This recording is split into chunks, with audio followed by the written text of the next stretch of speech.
Well now, sweetheart, would you believe a single hum of a lullaby can roll back the years like they were pages in an old Sears catalog? It happened just this morning while I was steeping my chamomile and letting the screen door breathe in the June honeysuckle. The radio, bless its crackly little heart, wandered into Moon River, and the very first two notes fluttered against my ribs, same as they did the day I first cradled a 3-day-old miracle. Oh, land sakes, before I wander too far, do an old gal a kindness. Tap that little thumbs up, leave me a line, and hitch your wagon to this porch so we can visit again, will you? Anyway, the instant that melody sighed, it unlatched a door I've kept padlocked for more than 6 decades, a door painted with cotton gin dust, Sunday school whispers, and one choice that still echoes louder than the cicadas outside my tin roof. Name's Helen Ray Johnson, Miss Helen to the neighbors, 76 summers on the books, 2 good sons, 3 grandbabies who swear my gumbo can mend a broken day, and a tired silver trailer parked beside a cat-tailed pond in rural Mississippi. I reckon I've grown accustomed to nights so quiet I can count the frogs arguing over whose turn it is to sing, yet some memories refuse to settle, and one in particular rattles inside me like a marble in a mason jar. Funny how a scent, honeysuckle climbing the rail, or a tune, Mancini crooning through static, can yank you clear across forever and drop you right where the hurt began. Yesterday for me is June of 1963 in Vicksburg. I'm 14, barefoot on Mama's worn linoleum, clutching a scrap of blanket and praying nobody notices how my hands won't stop shaking. The kitchen smells of frying catfish while church bells chime 3:30, and my belly aches from childbirth and from dread. Daddy's Buick waits in the driveway like a silent judge, while Mama, eyes raw from scripture and worry, twists her apron until the threads give. I hear Ruth's heels clipping down the hall, my sister, 10 years older, crisp as starched linen. She enters, studies the tiny bundle pressed to my chest, and murmurs, "You're just a child yourself, Helen." She's better off with me and Tom. Her tone is gentle, almost sweet, but its finality sucks all the air from the room. By supper time, every adult in our God-fearing circle agrees. Ruth will be mother, I will be auntie, and the truth will be buried beneath hymns and magnolia blossoms. So why tug that long-buried truth into the open tonight? Because secrets do not die of old age. They sleep, they wait, and they wake at the first familiar fragrance or half-forgotten song. Somewhere out there, a woman named Margaret, my Margaret, is folding laundry or sipping sweet tea, never suspecting that the ache she sometimes feels in her bones is beating in time with mine right now. And no matter how many years tumble by, a mother's arms remember their first weight, a mother's ears remember that newborn whisper, and a mother's heart refuses to forget. That memory is what keeps me rocking here after midnight, porch light flickering like hope, ready at last to tell the story that has followed me like a shadow I could never outrun. And maybe, if you'll sit with me a spell, you'll hear how a stubborn strand of DNA and the curiosity of one bright grandchild blew the lid off a secret our whole town tried to carry to the grave. And it just might make you wonder what unspoken stories are rustling beneath your own rooftop tonight. When I close my eyes and rock real gentle, the years slip off me like butter on hot cornbread, and all at once I'm barefoot again on the red clay lane that skirts our Vicksburg farmhouse, summer of 1957 rustling in the magnolia leaves overhead. Dawn smells of river mist, hay just baled, and Mama's lie soap snapping on the line, while the Delta sun climbs slow and sure, exactly the way Daddy always swore faith ought to rise. Life back then feels broad as the Yazoo sky and almost as reliable. Daddy keeps the saws whining at the mill all week and fills the pulpit whenever Reverend Gray's lumbago flares, so our house is equal parts cedar dust and scripture. Mama lines pantry shelves with peaches glowing in glass, stitches hope into every quilt square, and stores casseroles of kindness for neighbors who might need comfort before the month is out. Ruth, 10 years older and every inch composed, glides through those rooms like she owns the daylight, spelling bee ribbons pinned perfect, white gloves waiting for revival meetings, hair lacquered with aqua net so stiff even the breeze minds its manners. She braids my pigtails, swaps pennies for my marbles, and trains the barn cats to come to a whistle. Yet beneath her sweetness lies steel, the unshakable belief that life bows to those who plan hard enough. I, meanwhile, am knees and elbows Helen Ray, freckles spattered over my nose like spilled cinnamon, more inclined to climb the big pecan tree with a notebook than to mind Mama's hemline lessons. School smells of chalk dust and possibility. Mrs. Simmons says my essay about spring puts sunshine on the page, and I carry that praise like treasure in my lunch pail. I believe kindness fuels the universe and that folks, like homing pigeons, always find their way back to love. Segregation's harsh lines cut across town, but my tender heart trusts grown-ups will sand those edges smooth long before I'm tall enough to vote. Evenings pour gold over the cotton rows and cicadas tune up a lullaby. We sit on the porch shelling butter beans while Mama hums, "Just a closer walk with thee."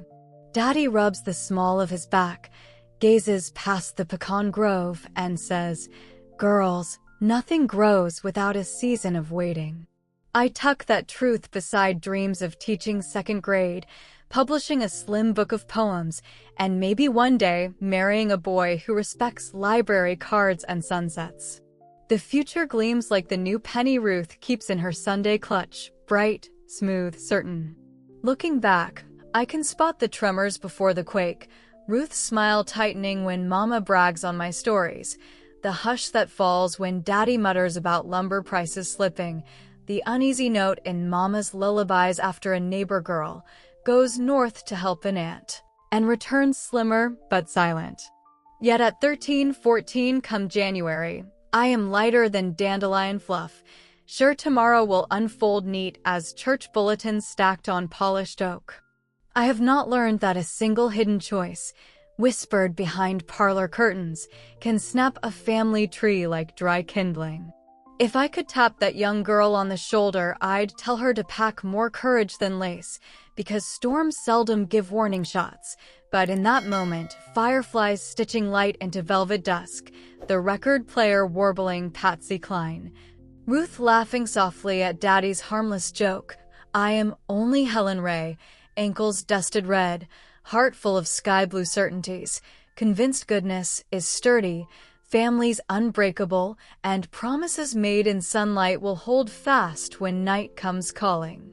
The summer I turned 14, the whole county seemed stitched together by lemonade stands and gospel sing-alongs, but nothing of that easy rhythm prepared me for the Fairview Church picnic the first Saturday in June. When a lanky boy in a navy work shirt strolled across the meadow, plucked a harmonica from his back pocket, and let loose a tune so bittersweet it made the pine trees lean in closer. His name was Raymond Carter, Ray to everybody but his grandma, and he was 17, already driving his daddy's pickup and patching fences for half the farms along the river. I'd seen him once or twice from the school bus window, thought him just another sunburned field hand, yet the moment that melody drifted over the potato salad tables, my whole chest fluttered like sparrows startled from a barn loft. I remember gripping the edge of the quilt where Mama was slicing pound cake and wondering if anyone else could hear my pulse knocking as loud as church bells. Ruth noticed first. She lifted one perfect eyebrow and whispered, "Don't stare, Helen Ray, smile and wave like a lady." I managed the smile, but waving seemed downright impossible when my fingers had turned to honey. Ray finished his song, tipped his cap, and ambled off toward the lemonade barrel, leaving behind a hush thick enough to spread on biscuits. I tried to swallow the wonder pressing at my throat, telling myself it was only the heat, only the music, only a boy I scarcely knew. But the next morning his harmonica reappeared in the pew behind ours, sliding into blessed assurance so sweetly even Daddy's stern shoulders eased. After service, Ray's grandmother nudged him forward for introductions, and when he said, Pleased to meet you, Miss Helen. It came out in a gentle drawl that curled around my name like ivy finding a trellis. I felt the ground tilt, just a hair, and I could not have told you then why sunlight seemed suddenly brighter, or why every cricket chirp that evening rang like news from a far country. Mama watched with soft concern. She'd once told me a girl's first real smile toward a boy was the opening of a gate that couldn't be closed again. Daddy offered strict reminders about algebra grades and early curfews, and Ruth, already envisioning her own spotless future, kept tightening the reins, arranging double dates where she and her beau would sit sentinel on the porch swing while Ray and I occupied a respectable 13 inches of space apart on the stoop. Yet in stolen moments we talked of books and bluegrass, of how the river smelled after rain, of dreams too fragile to say aloud. He confessed he hoped to study veterinary work someday, and I admitted I scribbled poems in the margins of my arithmetic notebook. Neither of us spoke of the boundary lines adults draw between dutiful plans and unexpected longings, but I felt them closing in like dusk at the edge of a hayfield. The trigger that set everything tumbling wasn't dramatic, no thunderclap, no runaway horse, only Ray pressing a folded sheet of notebook paper into my palm one late July twilight, his thumb brushing my wrist in a way that sent sparks racing clear to my ears. Inside the note, he'd copied a stanza from Wildwood Flower and added, "I hear your voice every time I play."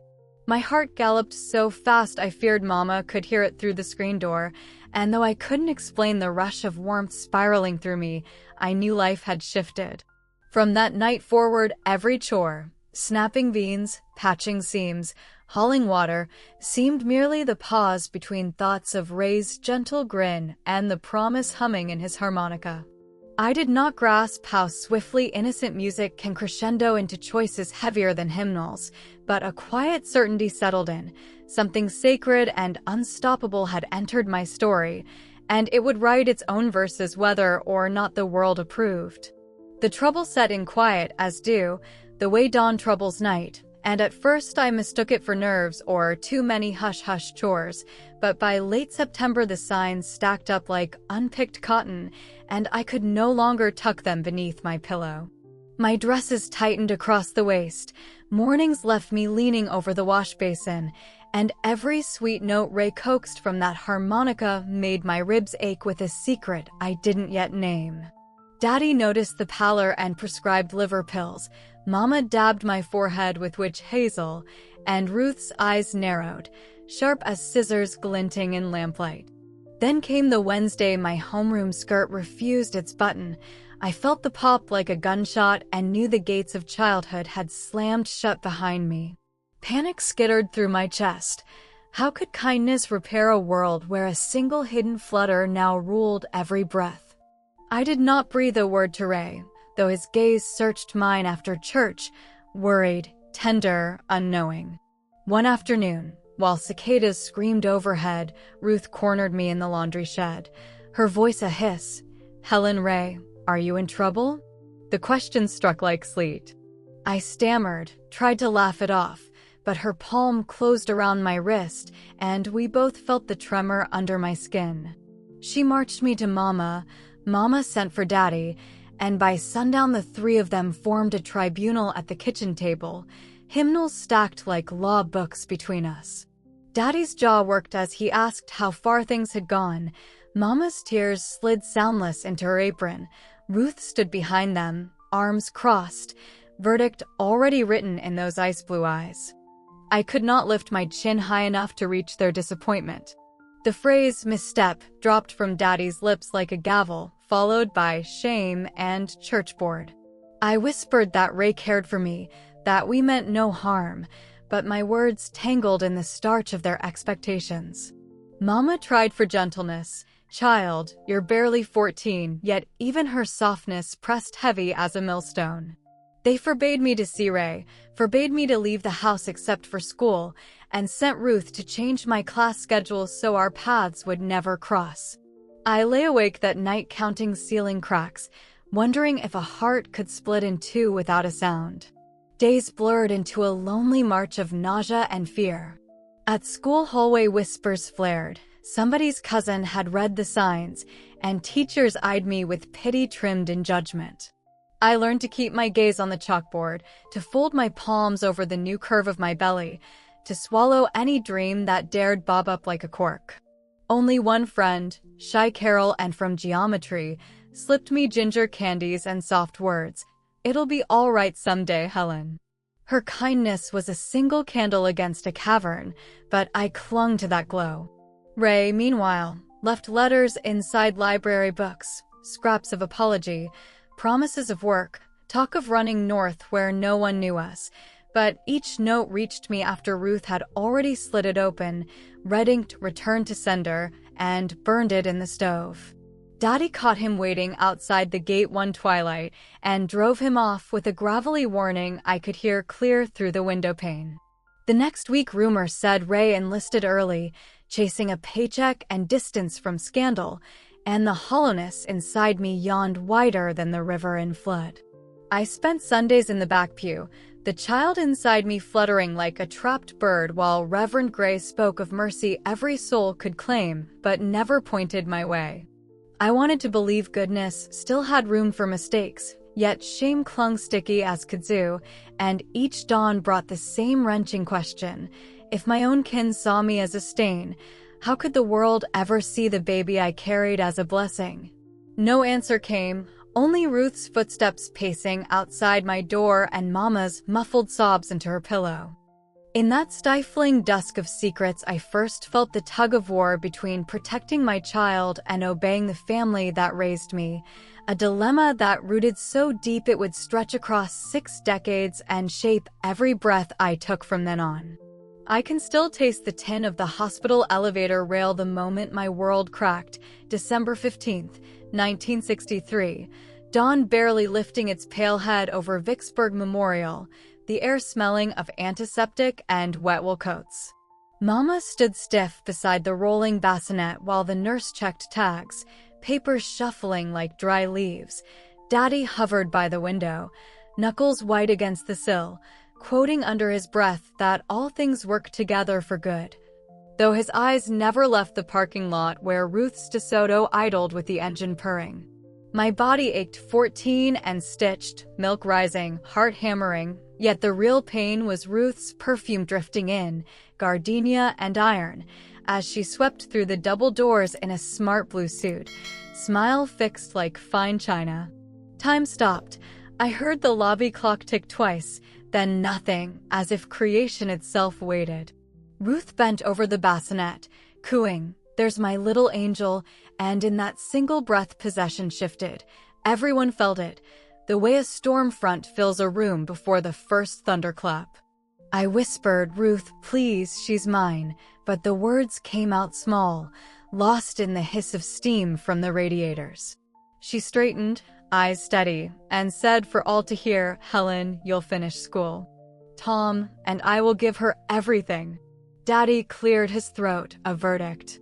Mama folded her apron-rough hands, tears leaking like cracked sap. The nurse asked for a signature. My pen shook so hard the ink blotched the page. Helen Ray Johnson, relinquishing maternal rights, yet nobody spoke the word relinquish.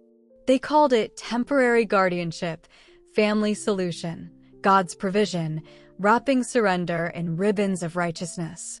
When the papers were done, Ruth lifted my baby, Margaret, though they planned to rename her Sarah, and the room tilted. Milk dampened my gown. A primal ache sliced through bone and spirit, and I gasped, "Let me hold her once more." Ruth paused, allowed a 5-second mercy. The bundle settled into my arms, warm, breathing, trusting. Her eyelids fluttered like moth wings, and I memorized the tiny crescent birthmark behind her left ear, swore I'd find it again someday. Then the nurse coughed, and the spell broke. Ruth scooped the child, thanked Mama for the crocheted blanket, and strode away, heels clicking a sentence I couldn't read yet would hear in dreams for decades. The elevator doors closed with a sigh. That was the sound of a door in my soul slamming shut. I sank into the chair, hollow as a church after Christmas, while Mama pressed a damp cloth to my forehead and murmured scripture about surrender. But all I felt was the severing, like roots ripped from clay. In that instant, I understood loss not as absence, but as a presence, a shadow that would sit at every table, haunt every lullaby, weigh on every joy. Something hardened inside me, a shard of quiet fury aimed at the people I loved most yet could not defy. I vowed never to forgive and knew simultaneously that forgiveness might one day be the only raft keeping me afloat. The girl who left the hospital was not the child who had entered. She was a mother without a baby, a sister without trust, a daughter walking the thin line between submission and silent rebellion. And as Ruth's car turned the corner outside, tailpipes smoking against gray sky, I felt a clock begin to tick again, each second a step toward the day truth would demand its reckoning, no matter the wreckage it dragged into the light. The days that followed felt like walking through cottonseed drift, quiet, blinding, weightless in all the wrong ways, and the hush inside our house settled so thick I could hear my own pulse echo down the hallway where family pictures stared without judgment yet somehow accused. School resumed in January and I went, small as a pencil mark, slipping from desk to desk in clothes Mama let out at the seams, pretending every sleepy yawn meant ordinary teenage fatigue and not the raw ache of breasts that had nowhere to give their milk. Ray's name was spoken only once, Daddy praying he'd find purpose in the service and never trouble our door again, and after that it was as though the boy with the harmonica lived only in the memory of one sweet note I could not hum without shaking. Sundays hurt worst. Ruth in the front pew with a pink-cheeked baby everyone praised for her angel manners, Mama beside them dabbing tears of joy, the congregation congratulating our family's blessing, and me 2 pews back, lungs refusing to expand. Reciting hymns by heart while my own heart spun like an empty top. I learned new ways to stay invisible, volunteering for nursery duty so I could change my daughter's diaper under fluorescent bulbs that hid my tears, accepting every extra assignment at school, stacking library books high enough to wall off whispers. Nights I pressed a pillow over my face to muffle the sob that tore loose when milk leaked and the child who should have nursed lay a mile away in a crib with another woman's name embroidered on the sheet. Weeks stretched into months. By spring the flow dried, my body betrayed no evidence, and the town seemed satisfied the scandal had evaporated. Yet inside I felt hollowed, as though someone had scooped out the soft middle of me and left a shell that could smile, nod, earn grades, but not feel the sun the same. My faith, once bright as revival banners snapping in July wind, dimmed to a question I dared not ask aloud. If God counts every sparrow, why had he not counted me worthy of keeping my own child? I still bowed my head at meals, yet the words tasted of dust. Folks said time heals, but time merely coated the rawness with a thin scab. One church picnic glimpse of Ruth kissing that birthmarked ear cracked it wide. I finished high school a year early, not from ambition but from the urge to run, and when a kind-eyed hardware clerk named Frank Brewer courted me, I accepted because his steady silence felt safer than memory. We married at 18, moved 2 towns over, and in the years that followed I bore 2 sturdy sons who taught me laughter again. Yet every milestone, first steps, loose tooth, graduation, echoed with the ghost of a daughter I could not claim. I sent birthday cards and signed, tucked baby clothes into charity boxes, and waited for peace like a traveler waits for dawn. But peace did not come, only resignation, a colder sister that lives in the same room. I told no one, the boys, Frank, not even God in the late-night prayers I offered more out of habit than hope, because the threat Daddy uttered that December still rang. You shame this family again, girl, and you'll be gone too. So I built a life upon silence, polished its floors, raised polite children, kept casseroles warm for funerals, and all the while the vacancy inside me thrummed like a wire under wind. By the time Ruth died and left her cryptic note, I had almost convinced myself the story might die with us, But then 2021 arrived with a little vial of saliva and a grandchild's curiosity. And the stillness I'd cultivated for 58 years shattered like spun sugar beneath a hammer, proving what I always suspected: some losses never settle. They merely pause, waiting for the first brave breath to stir the dust.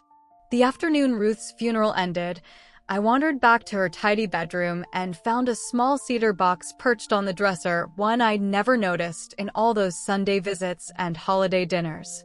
My hands trembled as I lifted the lid to discover a single, yellowed envelope, its edges frayed as if it had lain hidden for years. Inside was her neat cursive: "I did what I had to. Forgive me if you can." Those 6 words jolted me as sharply as a lightning strike, stirring something in my chest that had lain dormant for decades. In that moment, standing amidst her perfumed gowns and bobbin lace, I felt the brittle shell of my grief crack, releasing a cautious current of possibility. Up until then, I had accepted a life defined by what I'd lost, burying hope beneath layers of silence. But Ruth's brief plea invited me to wonder whether forgiveness, even for the sister who'd taken my child, might free me more than it freed her. That day, I returned to my trailer with the letter pressed against my heart, and for the first time in years, I opened the dusty journals where I'd once chronicled poems about magnolias and moonlight. I began to write again, filling page after page with questions I'd never dared voice. Who am I beyond the mother who surrendered? What joys might still await if I let go of resentment? As the sun slipped low over the pond outside, its light dancing like long-forgotten promises, I realized that my story didn't have to end in that hospital hallway. Encouraged by the rush of clarity, I took a small but defiant step. I volunteered at the local youth center, offering to tutor young mothers in literacy and budgeting. At first, I worried they'd sense my brokenness, but instead they welcomed my company, gathering around the table as I read aloud and shared simple recipes that had seen me through lean times. Their laughter coaxed warmth back into my bones, and with every question they asked about sewing, school, or saving for baby formula, I felt a spark reignite, proof that my experiences could serve as a bridge rather than a barrier. I found myself leaning into this new purpose, waking at dawn to plan lessons and staying up late to handwrite encouragement notes to girls juggling algebra and diapers. The work was humble, but it mattered, and each small success, like seeing a young mother beam when she mastered her first budget or read her child a bedtime story without fumbling, fed the cautious optimism that had taken root in my chest. Meanwhile, I retrieved my neglected hymnal and tentatively attended Wednesday night services again, not for judgment or ritual, but seeking the whispered comfort of familiar melodies. As the congregation joined in Amazing Grace, tears slid down my cheeks, tears not of shame, but of relief, as I realized that grace had always been larger than any mistake I'd made. The preacher spoke of second chances, and I sat straighter, letting his words settle into the hollow places inside me. I prayed, not for punishment to be lifted, but for the courage to embrace the person I was becoming, a woman who could hold sorrow and hope in one hand, and forgiveness in the other.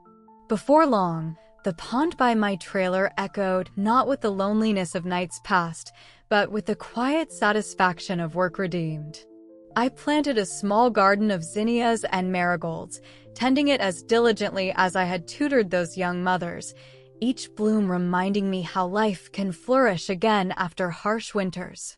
And though Margaret, my daughter, remained a name I spoke in whispers, I discovered that this new impulse, born from a sister's contrite note, had given me room to breathe beyond old regrets. In the deep of my 76 years, I felt a gentle stirring of renewal, proof that even hearts weighed down by loss can lift again when one small act of compassion breaks the silence.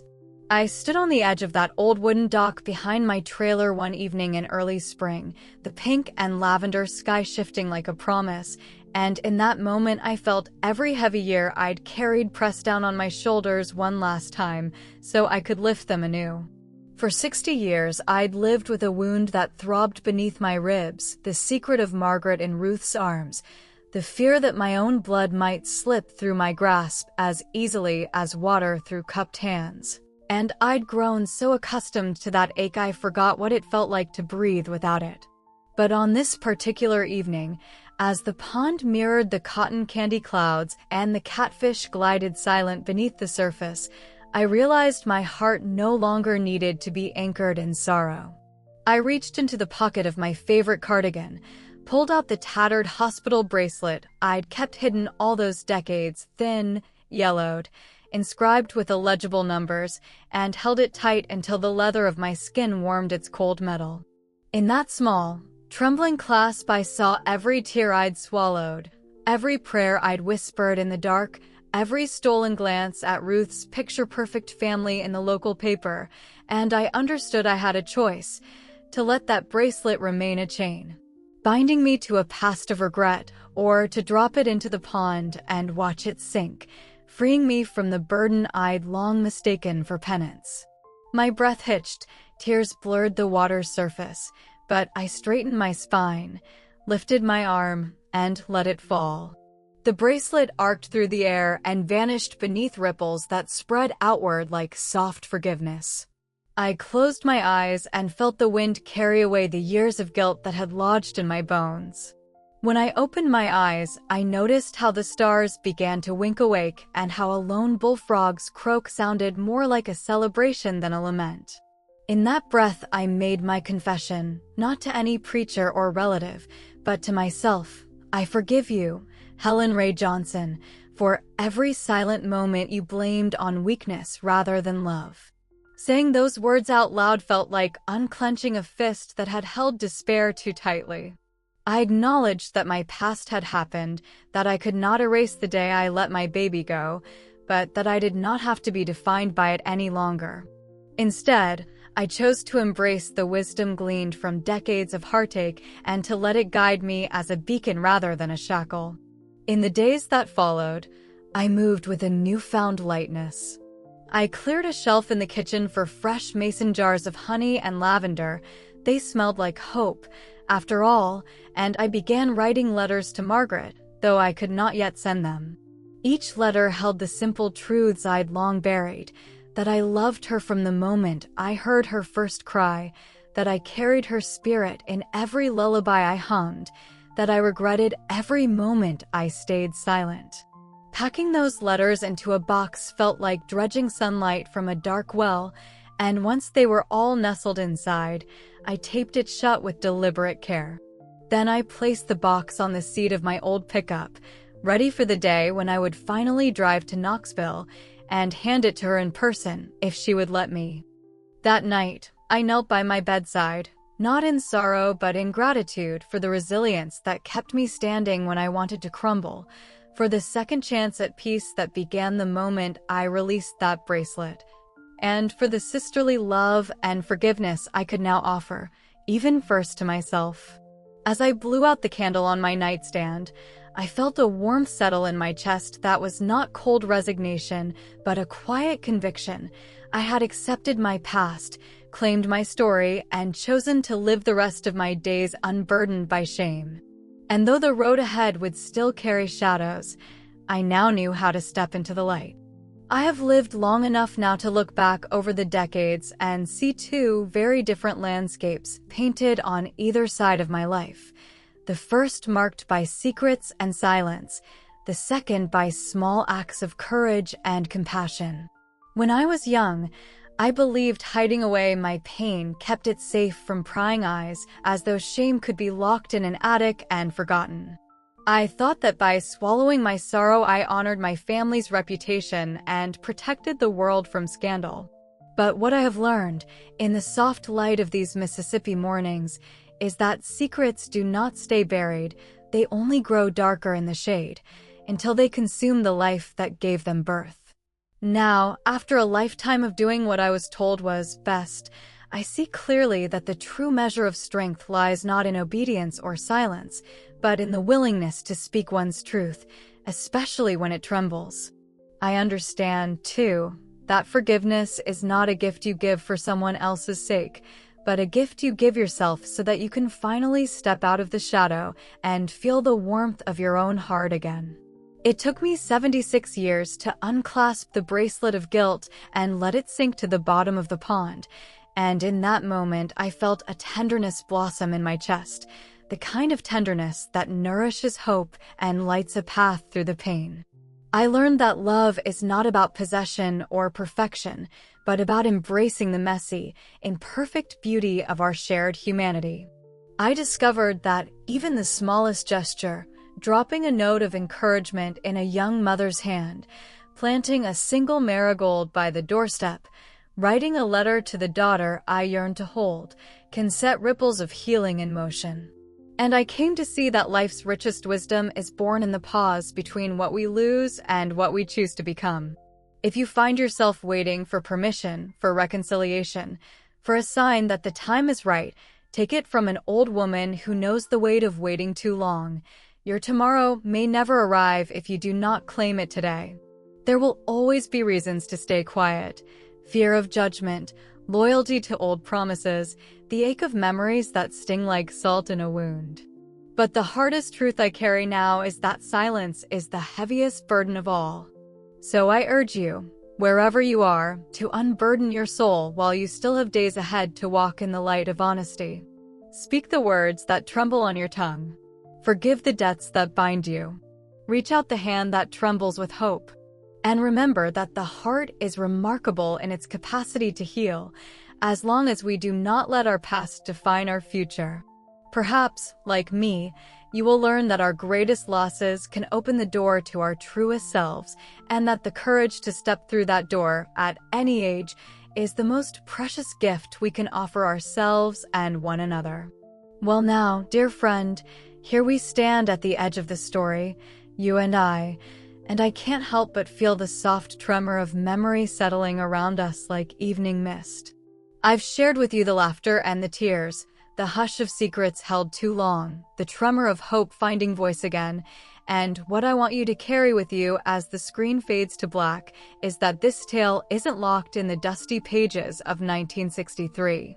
It's alive right here in the choices we make at this very moment. Life will offer us moments when our hearts go quiet under the weight of what-ifs, when we wonder if true love, that stubborn, gentle force that first made a 14-year-old girl's pulse flutter, deserves a second chance to come home. And what do you think? Should true love come back? Should it find its way through years of silence and pain and knock on the door of a heart that has learned to beat again? I've learned that love isn't a thing we own. It's a light we spark in each other's souls, and when that light flickers out, it can still be rekindled by a small act of courage, a word spoken in kindness, a hand extended across the years. I want you to feel the warmth of that possibility lingering in the air, tender as the first breath of spring, and ask yourself whether you have a story waiting in your own life to be reclaimed, whether you're ready to forgive the past, to let go of the bitterness that weighs you down, and to open your arms to the promise of something beautiful returning. This is not a lecture. It's an invitation to look inward, to touch your own heart with gentle honesty and wonder if there's someone you've left waiting in the shadows for your voice to call them home. Perhaps today you'll write that letter, make that phone call, offer that apology, or simply whisper forgiveness into the empty room of your own soul. And sometimes, late at night, when the crickets hush and the moon pours its silver confidence through my window, I close my eyes and think I feel a presence, some echo of that young boy with the harmonica, some tender flicker of the child I held on that hospital morning, reminding me that even after decades, love remembers. And sometimes I think he remembers after all.